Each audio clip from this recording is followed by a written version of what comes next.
All right, so we left off on atomic structure. We just did a basics of what an atom looks like, the nucleus and the electrons on the outside, protons and neutrons in the middle, overall positive charge, and then the electrons on the outside. Now, I told you yesterday we're going to go into some gross detail on that. We're actually going to wait until later this week to do that because we need to get through mixtures, pure and impure substances today for tomorrow's lab, which is mixtures. All right, so here we go. After going through subatomic particles, we'll pick up on pure and impure substances. A pure substance is either a compound or element in exact ratios. Either a compound or element, which are in exact ratios.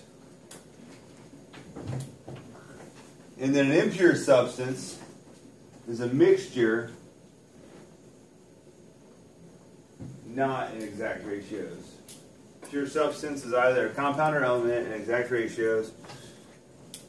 And an impure substance, mixtures not in exact ratios. When we talk about atoms being a single particle of an element, we really didn't define element yet. We'll define element as a pure substance in which all the particles are alike. A pure substance in which all the particles are alike. And I would put in parentheses there, same number of protons. And that's the key factor. The number of protons changes, we have a different substance altogether. As long as the number of protons is the same, we have the same element. So element, pure substance, in which all the particles are alike, parentheses, same number of protons.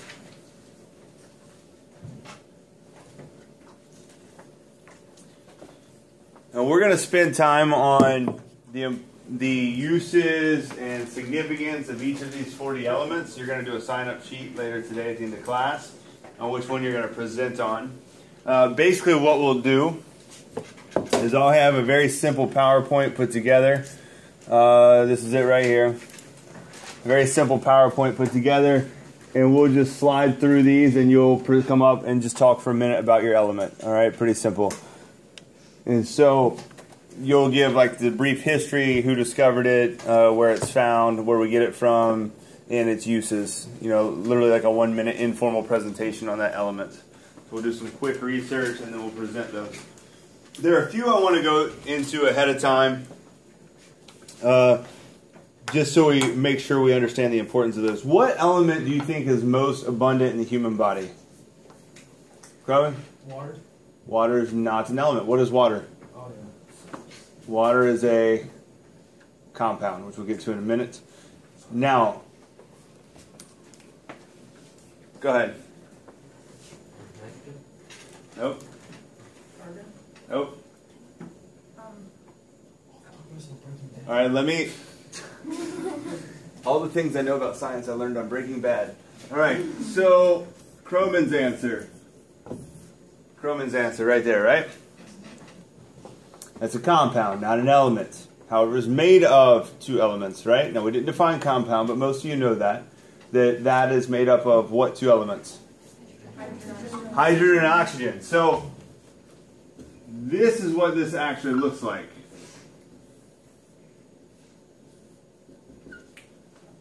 It's a little longer. Now it looks like a double bond. All right? Assume those are equal size. All right, so this is what water actually looks like. Now, how many hydrogens are there to each oxygen? It's a 2-to-1 ratio. H2, 2 hydrogens, and then an oxygen. Now, we're going to get into compounds in just a minute, but understand that anytime you see the subscript number after a letter, that tells you how many of that element there are. So there's 2 hydrogens and 1 oxygen. So the next question could be, if water is so abundant in the human body, making up 65% of the body, what element's most abundant? And your natural reaction might be hydrogen. However, oxygen. Why? Look at my drawing. It's bigger? It's bigger. It's 8 times larger. Oxygen is 8 times larger than hydrogen. And so it's naturally, the the number of protons is 8 times greater than in hydrogen. So even though it's a 2-to-1 ratio, oxygen takes up more of the space. Yes? What if there's like a number above the letter or like a minus? Like what we see here in the polyatomic ions? That's going to be the charge, what we call the oxidation number, which is what we're going to spend a lot of time on when we do ionic and covalent bonding. All right, so when you see all these on these polyatomic ions, it's an oxidation number, and you're going to be very familiar with those very soon. All right, so these subscript numbers, that's the number of each element. So oxygen is actually the most abundant in the human body, so you need to know that one. Oxygen is the most abundant in the human body. What is the most abundant inside the earth? What is the most abundant in the earth? Emily? Iron? Iron, yes, iron. The earth acts as a giant magnet. There are 3 magnetic substances that we learned about: iron, cobalt, and nickel. The reason why the earth is a giant magnet is because it's made of iron. All right? Which means the earth's domains are aligned. We don't spend much time in this class anymore on magnetic fields. It's part of the physics and earth space stuff that we cut out. But long story short, the earth's magnetic field is pointing one direction. So if we have a compass that's pointing north, if the north end of my compass is here, that means it's actually attracted to what? North attracts to south, right? Magnets attract opposites, right? So actually, right, north would point south and south would point north. Does that make sense? So what we call the South Pole attracts the north end of our compass and vice versa. All right, so compasses are actually switched to point in the direction they're going. So the earth is made out of iron. What is the atmosphere primarily made of? What's your normal answer? Oxygen, which is wrong. That's why I asked it. Oxygen is not most abundant, it only makes up 21%. Anybody guess? You seem really excited. Anybody else besides Croman and Emily have a guess? Carbon? Nope. Yeah. Nitrogen. Nitrogen makes up 78% of the atmosphere. Nitrogen is 78% of the atmosphere. 21% of the atmosphere is oxygen. The other 1% is made up of lots of little percentages. CO2, hydrogen, even small amounts of things can be toxic or poisonous. But that 78 and 21 are the keys. 78% nitrogen, 21% oxygen. And those are the 3 that I kind of want to start with to give you an idea of how much the earth, how much the air we breathe is made up of different things. Yes? Why is the air so much made of nitrogen? Why not? I don't know if there's like a reason or... No, I mean, we could get in, looking at development of Earth's atmosphere is a rather in-depth topic. And to be honest, there's a lot of different theories because we don't know exactly. So, you can look at theories of how the Earth was created and everything from Big Bang to creation, right? And how the Earth was created. There's a vast array of ideas. And even beyond that, figuring out how the atmosphere developed is a whole different ballgame. Does it make sense? There's some really interesting theories on it. If you Google, you'll find some just different ways that rain started happening and those kind of things. All right, so those are 3 key elements. And again, you're going to need to learn 40, the 40 that are on your flashcards, 1 through 36, plus silver, gold, mercury, and lead. Periodic table. Periodic table. And I actually want to use one out of the book. Let's steal somebody's book here. I'll just get this one on the ground. Periodic table is arranged by what? What order do they go in? Atomic number. By atomic number, which is the number of protons. The number of protons. They're in order of the number of protons. All right. So, who developed the periodic table initially? Yeah. Mendeleev. That's like the standard question. Who developed the periodic table? Is Mendeleev. All right. Mendeleev was brilliant. His intelligence was equaled by his beard length. And Mendeleev put them in order by atomic mass, which was pretty darn intelligent for his day. It was later corrected by Moseley to be by atomic number or number of protons.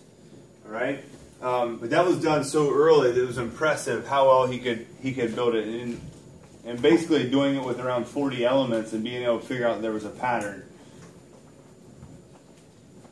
And so Mendeleev came up with the idea by atomic mass, followed by Moseley, who put them by atomic number and just adjusted, just tweaked things a little bit. And we call that periodic law. Periodic law is placing the elements in order by periodic number, by atomic number. Periodic law is putting the elements in order by atomic number.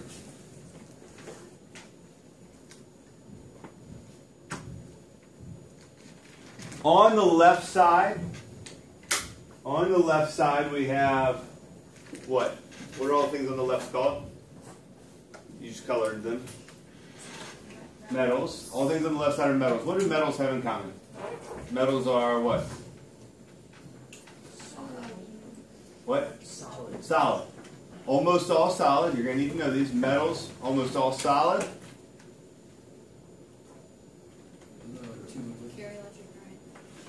Conduct heat and electricity. Metals are solid. They conduct heat and electricity. Malleable. They're malleable. What's that mean? You can put in a sheet. Yeah, the definition that you guys learn a lot of times in middle school is they can be hammered into shape. They're bendable. We can shape them. All right? They're malleable, conduct heat and electricity. They're solids, most of them. They're shiny.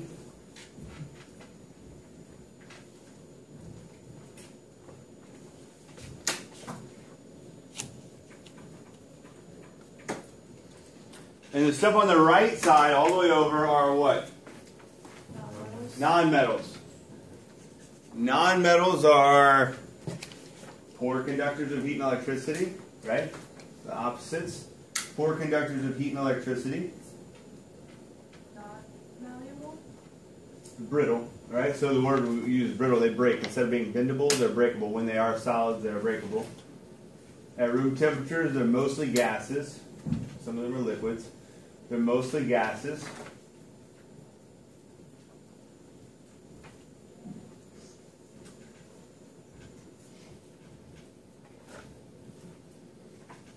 And they're usually dull in color,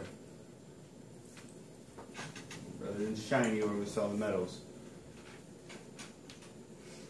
When we say they're solids or gases, we're talking about a room temperature. Obviously, we can heat or cool them. We can change states of matter. That's thermodynamics. That's basic thermodynamics from 3rd grade, right? Solid, liquid, gas. And we will go into that in November and December in a little more detail. But we're talking about a room temperature when we say what state of matter they're in. And then the ones in the middle are called the what? There's 2 names we use. Metalloids is the more common modern name. We used to call them semi-metals, but that's really a poor name. That makes them half metals. It's not really, it's a misnomer. So metalloids is the correct term. You'll still hear some old chemists call them semi-metals. It's not really an accurate term. So metalloids, and they have properties of both metals and non-metals. So basically they end up being kind of a mix of the 2 worlds. And that's kind of the stair step. You'll hear chemistry teachers say the word stair. It's on the stair step, and you can see how they're staggered here. You do have to know where that line is. That's why I made you color it. So we're going to go over some basic properties of 4 families. Now we're not talking about the mafia, the Godfather. The properties of the 4 families. All right, so the ones that you labeled on the board: alkali, alkaline earth, halogen, noble gases. So alkali metals. Alkali metals are group 1 of the periodic table. Alkali metals are group 1 of the periodic table. They have 1 valence electron. Now, we haven't learned valence electron yet. We're going to spend a lot of time on it coming up. I know I keep saying that, but it all kind of come together here. But they have 1 valence electron. Word valence there so you can see what it looks like. 1 valence electron. They explode when they touch water. They explode when they touch water.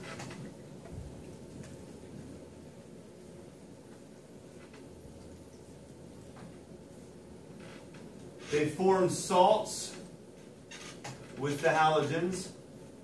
They form salts with the halogens.